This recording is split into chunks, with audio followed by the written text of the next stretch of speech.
في ايه بتنادي جامد ليه كده؟ في ايه؟ بقول لك خد ولا تديهم لمراتك وتغسلهم بحبه اريال وتنشرهم من على السوق بدل ما تاخدوهم مبلولين. هم دول هناخدهم في الشمسه كده ويتبكي ويتغسلوا. فاكر نفسك في جمصه يا اما؟ جمصه؟ يا اما ازاي تقول تغسل ايه؟ بدل ما تاخدهم بميتهم انت حر. يا اما ممنوع هتقعد تغسل هنا وتنشر. مفيش الكلام ده هنا يا اما اسكتوا بقى امتحانات. لا احسن ما تاخدهم بيصروا ميه ويصروا ميه على الشنطه. بقول مش يا اما ما هيتغسلوا هناك. اسكتي بقى يا اما، انت عايزه الناس تخرجنا من النادي؟ خرجنا من النادي؟ شيل ايه يا اما على السوق يا اما؟ هو ايه؟ قاعدين في بيتنا من فات قاعدين وتاه. لا اله الا الله. عايزه مشاكل وخلاص يعني. وبعدين هتقعد ازاي تغسل ما وتعمل؟ مراتك قاعده فاضيه اهي. وانا جايبه ياما في الصحه ولا اقول لها اغسلي وانشر ياما؟ طب وايه المشكله؟ هي هتتعب في ايه؟ في البيت ياما، في البيت ياما خلاص بقى. ايه الاكل اللي انت جايباه ده ياما؟ جايبه فول ومخلل وطعميه وعيش بلدي وجبنه قديمه. ياما ليه ده كله ياما؟ انا هجيب سندوتشات من هنا او هجيب شيبسي وباتيه. احنا نقعد نفرغ فول ونقعد ناكل ونغمس. والبتاع يشبعهم. اه ده ياما. اللي يملى البطن وده. ياما احنا لازم نملى البطن النهارده. اي حاجه تسد وخلاص ياما. اي فول ايه نحطه وطعميه امال احنا جايبين الفول ده عشان نرميه؟ هنعمل قعده بقى فسحه ايه؟ طيب هتروح انت عايز غاوي تصرف مصاريف يعني؟ غاوي تجيب بتاه وشيبسي ومش عارفه ايه.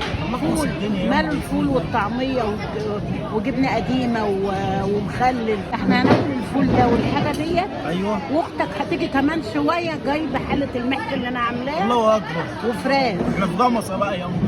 في جمصه قاعدين احنا في جمصه. حله محشي وفراخ. مش احسن ما تروح تشتري اكل في الشارع ايه الفلاني؟ اللي هيدخلك ياما بالكلام ده ياما في النادي؟ اختك هتخش اتصل بقى يا عم. أيوة. اتصل باختك دلوقتي. قول لها هات الملايه اللي احنا بناكل عليها عشان نفرشها ونقعد بقى وتجيب الصينيه. تجيب الصينيه بتاعت اللي احنا بناكل فيها ونغرف حله المحشي. حديقه الحيوان احنا يوم. ونقعد ناكل بقى في الحديقه احنا هنقعد بقى. مش عايزين بس تشتري ونعمل سندوتشات بفلوس. اما الكلام ده في البيت ياما، هنا مش هينفع الكلام ده. طب ما قلتش ليه وانا هناك؟ انت قلت ان انت بتجيبي الاكل ده. وانا لازم اقول لك؟ مش عارف امال ياما. احنا خارجين نتفسح ليه؟ تفسح تجيبي المحشي انت مرات. بتستعر من الاكل ومني. ياما مستعد. انا ما عدتش حاجه امشي معاك في المكان. ياما هنا ممنوع الكلام ده ياما. طالما انت كده بقى. ياما اكل جميل وكل حاجه بس هنا ما ينفعش الكلام ده ياما. امال احنا جايين نتبسط ليه يا ابني؟ احنا هو انبساطك بالمحشي ياما. امال ايه؟ نتغدى بيه. لا ياما انت هتكسفيني هنا ياما. ما اكسف. هتكسفيني هنا. دلوقتي بقت امك بقت انا مش عارف اقول للناس ايه لما يجي كده واحنا فارشين الفرش هيقول لي امي روح انت وامي. تنسات يا ابني وانت صغير ما كنا بنجيب كده ونقعد نحط الاكل على الترابيزه ونقعد ناكل. طب كان زمان بقى ياما. دلوقتي ما ينفعش. دلوقتي بقى وليه اذان. امال ايه؟ ما هو كده. تيجي انت قلت الصح. ما هو اللي بيتجوز كده. هي ام ما انت ضايقه بقى. قوم بقى اشتري اكل بقى طالما انت بتستعر من الاكل اللي انا جايباه. واشتري بقى اكل انت ومراتك وعيالك. هم مش هيدخلوكوا بالكلام ده اصلا. هيدخلونا. مع نفسك. لك ايه ياما؟